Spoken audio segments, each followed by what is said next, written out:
What's up, everyone? I'm down here at the workbench. I'm working on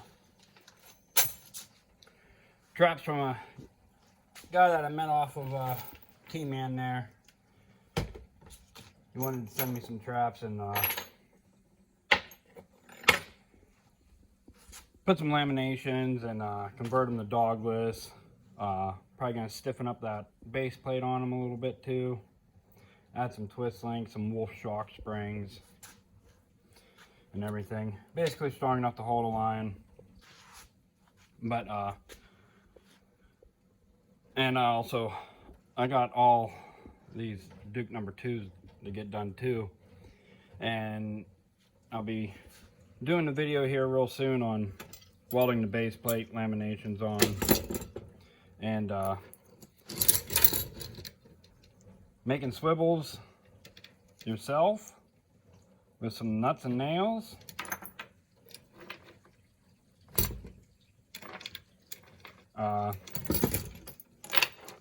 With just a vise, you know, that's pretty much, you know, I bend mine kind of the same way that they are on a JC Connor rod style.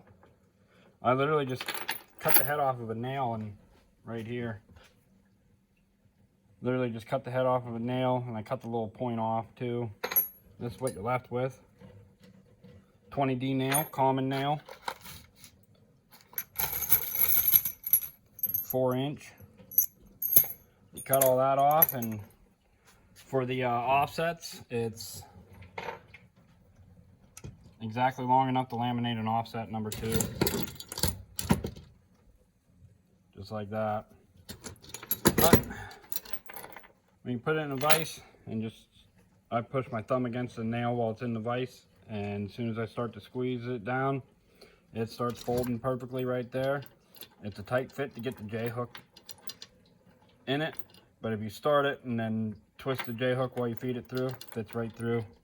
Makes for a real nice swivel there.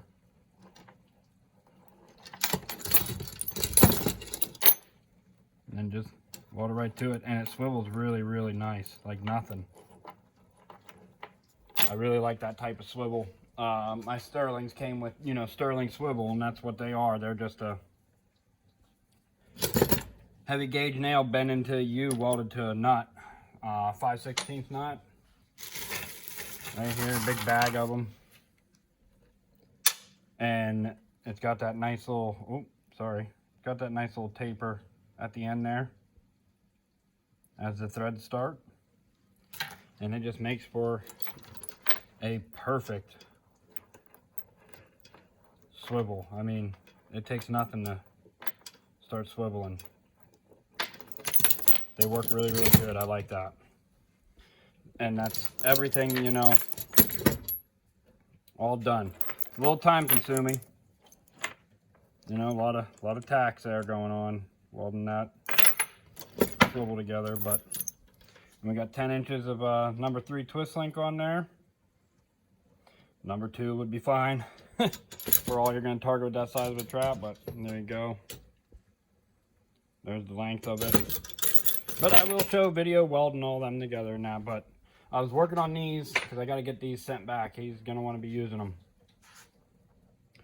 So, this is my only day off this week. So, was working on a mulch bed and it started raining there. So I figured I'd go ahead and knock out a couple of these big Sleepy Creeks. Double long springs. They are Sleepy Creek 4.5s. These are very expensive traps, so if you're a collector, might want to click off this video now because they're getting butchered. But heavy duty trap, and you can tell this is all laser cut out, these jaws and everything. You can just see how they're laser cut out. Quality steel there, riveted in. These springs are short but stout. Man, it takes everything for me to crack one of these 4.5s over my leg. They are so strong. If you're going to set more than 2 of these in a day, you would probably need setters for them. But I didn't weld this pan in yet because my original idea was to go ahead and put a jaw lug in there, but the way this pan sits just on the jaw is, I mean, it's beautiful. Look at that. I already laminated this one. I mean, that sits prize. It's on night latch right now. I didn't weld in the post yet, but that number 5 Bridger pan, they're not on their website, on Minnesota Trapline's website. So what I did was I called them and asked, and you can buy the number 5 dogless pan from them. So now that I know that, I have a ton of number 5 double long, not a ton, PA standard wise, because we're only allowed to set 10 traps for beaver. I will be throwing some dogless pans on a couple of my double long springs. A dozen of them, but anyways, it's not welded in yet, but I can still fire this trap. I'm just in the process of testing this out, and like I said, waiting to hear back if I should lug that, but it is perfect where it's at. And if I put it on a jaw lug, like how your no BS's are, let me get this tape measure out. If I put it on a jaw lug, it's going to take this pan out of center, you know.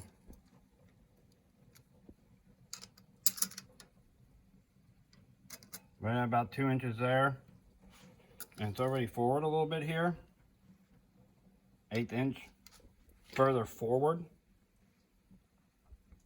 from here to the outside, from there to the outside.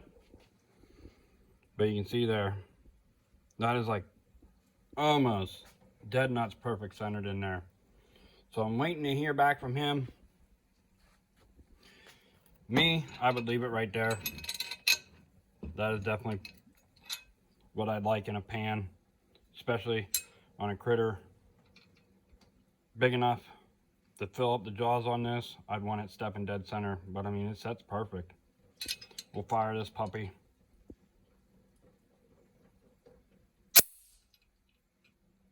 Super strong trap.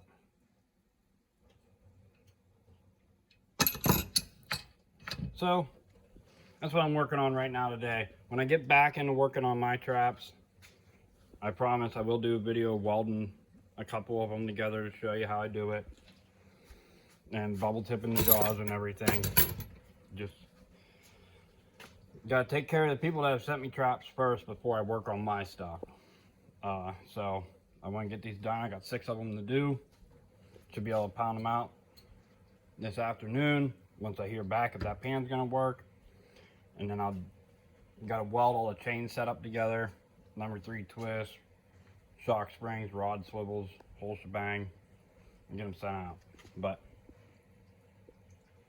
modified 4.5 Sleepy Creek. There's a mountain man trap right there. That is a trap for mountain lion. Have a good one, everyone.